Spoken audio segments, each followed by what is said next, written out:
All right, we're here at Anthony Merriweather's roof, and there's seems to be some confusion about where these mechanical damages lie. So,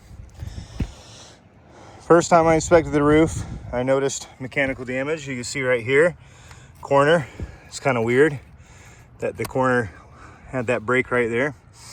And I had noted that also to the inspector, who asked me, because he was running late, to come up here and chalk up the roof. So I did that, and I want to show you guys what is being labeled mechanical damages and ask you to clarify if that is what you are saying indeed. Okay, so please point out how this right here is mechanical. I see a crease right here at the top. It's loose. Everything else around it is tight. There's a crease right here at the top. And I don't see any signs of manipulation. I just see a crease and a break. Okay, so that's the first one that I was noting.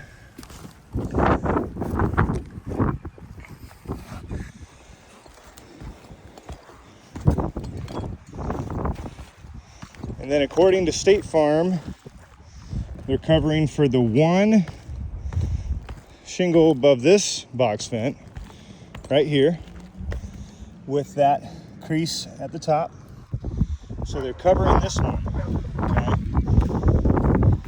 However, there's another one that was noted as well.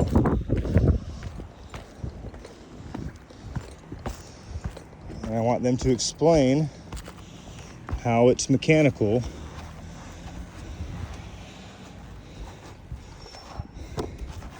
So how is this mechanical? Please explain how this is mechanical.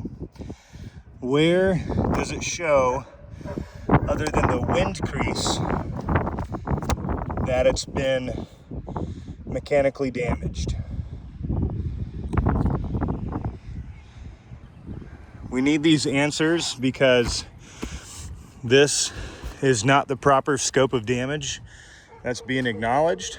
And we're still gonna do our repair assessment today on the front, but we need these answers so we can move forward in good faith and have transparency for our homeowner in this claim.